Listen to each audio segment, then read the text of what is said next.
নমস্কার বন্ধুরা, আমিও বাঙালি রান্নাঘরে সবাইকে স্বাগত জানাচ্ছি। আবার একটা রেসিপি আপনাদের মাঝখানে শেয়ার করতে চলেছি, সেটা হচ্ছে মটর ডাল দিয়ে গ্যাদাল পাতার বড়া। তাহলে চলুন দেখে না যাক আজকের রেসিপি। একটা মিক্সিং জারের মধ্যে দিয়ে দিয়েছি কিছুটা মটর ডাল। এটা কিন্তু আগের থেকে আমি ভিজিয়ে জল ঝরিয়ে নিয়েছি, সাথে দিয়ে দিয়েছি 4টে কাঁচা লঙ্কা। এখন ভালোভাবে মিক্সিতে পেস্ট করে নেব।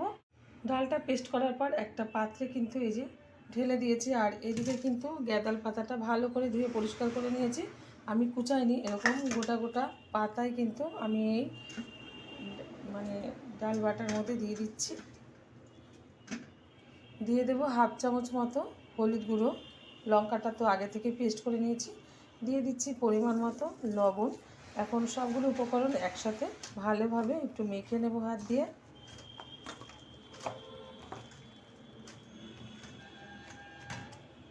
মাখা হয়ে গেছে, এখন ভেজে নেব।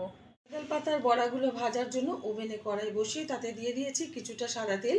তেলটা গরম হয়ে গেছে, আর এদিকে চ্যাপটা চ্যাপটা করে আমি বড়াগুলো তেলের মধ্যে ছেড়ে দিচ্ছি।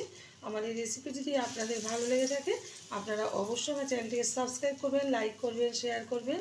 আর এরকমভাবে যে কোনো ডাল দিয়ে একবার গ্যাদাল পাতার বড়া বানিয়ে খেয়ে দেবেন গরম গরম ভাতের সাথে। ভীষণ ভীষণ ভালো লাগে। যতটা ধরবে ঠিক ততটাই কিন্তু আমি এর মধ্যে দিয়ে দিচ্ছি।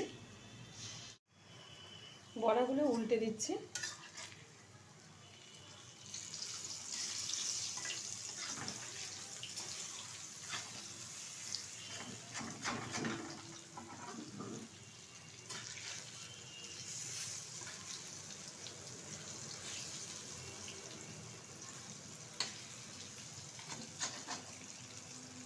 উল্টো পিঠটা ভালোভাবে ভাজা হয়ে গেলে তুলে নেব একটা পাত্রে।